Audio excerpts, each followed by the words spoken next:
Welcome everybody, Jack here from Gingerbets and welcome to the Gingerbets Golf Betting Insights weekly YouTube show where this week I'm previewing the CJ Cup taking place in South Carolina. Outrigh Golf Club will host 78 of the world's best players who'll lift that trophy come Sunday night. Well, in less than 10 minutes, I'm going to be breaking down the course. I'm going to be having a look at the key skill sets required, and I'm going to be bringing you those all-important outright selections. Can we continue the momentum of 2022-23 season so far, where we've had two place payouts last week, two place payouts the week before, the winner last week, should I say. Not only did we have the winner, we gave viewers the first and the second. The second was an outsider to consider that's available in the weekly newsletter. If you're not signed up to the weekly newsletter, then you're missing out. There's so much more information than I can bring you in these short videos. Each and every week I break down the course, I have a look at the scorecard, I break down the key skill sets required, I then provide you with top 20 selections, best outright selections, best outsiders to consider. The action doesn't stop there. If you tune into social media, on Thursday and Friday we look at the 3 balls and the 2 ball action over the weekend. Your golf betting needs covered every single week thanks to the Gingerbets Golf Betting Insights weekly newsletter used by thousands across the world. And right now it's pointing them in the direction of plenty of winners. It's saving them time and it's making them more informed. If that sounds like your thing, then sign up. All the details in the description box below. Don't miss out. It's red hot right now. But in this video, I said in less than 10 minutes, I'm going to break down that course, I'm going to have a look at those key skill sets, and I'm going to bring you those all-important outright selections. Let's get straight to it. Well, the course itself this week is a par 71, Outrigh Golf Club, South Carolina. It's not your typical layout for the PGA Tour at all. This is going to play fast and firm, a lack of rough with lots of runoff areas and lots of runoff areas around the greens. The par 71 will play circa 7,650 yards from the tips, and it will be a demanding test for the players this week. It's going to make for some incredible viewing. I'm expecting a winning score of mid-teens. That's going to be 14, 15, 16 under par will be my prediction this week. It's going to play fast and firm, and it's going to test all aspects of the players' game this week. We've got an elite field going to post, headlined by Rory and Jon Rahm. It's going to make for some interesting viewing. So let's have a look at the course and the key skill sets that are going to be required this week. Now, there is a lack of data available. Only one PGA Tour event has taken place at this golf course. It only opened in 2018. Tom Fazio designed course. So there's plenty of other courses that we can look at for his correlation in terms of design and skill sets that are required. But I've narrowed it down to 5. Let's get to it with the reasons why, should I say, with those key skill sets. So, as ever, foundation of my research will be tee to green performance over the last 24 rounds. I want every club in the bag firing, and that is going to be my foundation of my research this weach. If doing your own, I encourage you to look at that part of the game.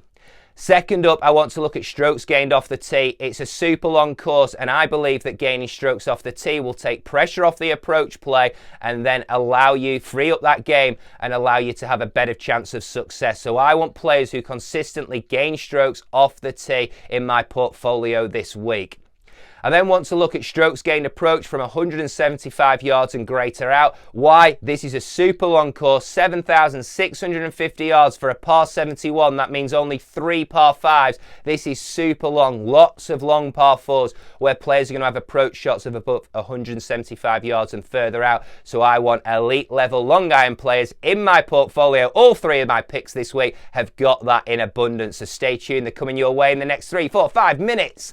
I want to look at green in regulations gained when looking at the data from the Garrick Higgo win in 2021 at this course. The top 2 players ranked in the top 5 for green in regulations gained on a tough track that demands every club in the bag to work. If you're hitting greens in regulation, you're going to be taking a lot of stress out of your game, and in these mental tests as well as skill tests, then I believe that's an important factor. So that'll be my 4th key skill set for the week. And last, but certainly not least, it's strokes gained putting on the Bermuda grass putting putting surfaces. Let's look for specialists on this surface. Well, I've done that research for you, so there's no need for you to do any more. All you need to do is stay tuned for the next 3 or 4 minutes where I'm going to reveal my outright selections, the reasons why, and those all-important picks.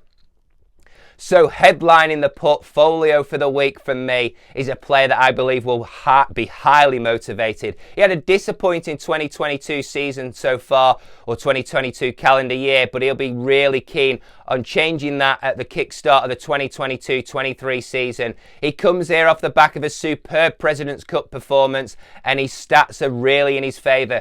Second in tee to green performance over the last 24 rounds on tour. Second in terms of strokes gained approach play over the last 24 rounds on tour. He's an elite level ball striker with an underrated short game, and in addition to that, he's a 6-time winner on the Bermuda grass putting surfaces, headlining the portfolio. 16-1, BetMGM's the place in the USA. 16-1 in the UK has been snapped up, available at 14-1 now, but that doesn't put me off. Justin Thomas will be my headline pick for the week. He's the man to beat, and I believe that he's got an outstanding chance on this course, especially because it's not too challenging off the tee box. My second selection of the week is a player that thrives at this time of the year. He arrives here on the back of a top 10 finish at the Zozo Championships last week, where he was absolutely incredible with his tee to green performance, especially over the weekend. He's an elite level driver of the ball. He sits in the top 10 for strokes gained off the tee over the last 24 rounds on tour. He's a top 10 player with iron in hand over the last 36 rounds on tour. That's all approach shots, whatever the distance, he's got it dialed in. And then finally, the one weakness in his game, something that he's put up against him quite often as a negative, that's his putting. Well, guess what? He's gained strokes putting over the field on his last 5 events. 5 events in a row. He's not done that at any point in his career. So he'll be high on confidence with a flat stick. The long iron's working well. The driver working spectacularly well. I cannot ignore him this week. 25-1. Viktor Hovland will be my second selection of the week. And last but certainly not least, we touched upon it at the start. This is a course that's links-like in its layout. Think curb, Open Championships, think Chambers Bay, think fast, furious, tough, demanding golf courses. There's one man who's in the USA portfolio, or USA team, that I believe's got an outstanding chance this week. He's one weakness in his game, in my view. He's off the tee. He can be a bit erratic on a course with little to no rough that is all about approach play, gaining strokes around the green and scrambling really well. I think it negates his weakness and brings all his strengths into play. He's got the temperament. He's got the skill set. He's an elite level player. Jordan Spieth, 33-1 with BetMGM, 35-1 with Unibet in the UK, will be my third and final selection. He's proven on fast and firm tracks. He's got 5 from 5 points at the President's Cup. The only player since 2011 to do that. He will be determined to kickstart his season in style, and I believe he's got all the attributes to take down this test and lift that trophy come Sunday night. If you're looking for a big outsider, then head over to the newsletter. There's 2 of them this week at 80-1, and it's definitely worth registering for, as last week Andrew Putnam was in that, 70-1. That's a 16-1 place payout roughly. He was available at 70-1 with William Hill. He gave you a great run for your money, and if that's your type of bet, then head over to the newsletter, because there's so much more information in there that's going to save you time, make you more informed, and give you an edge over the bookmakers. And it's going to give you some real fun bets to follow at huge prices.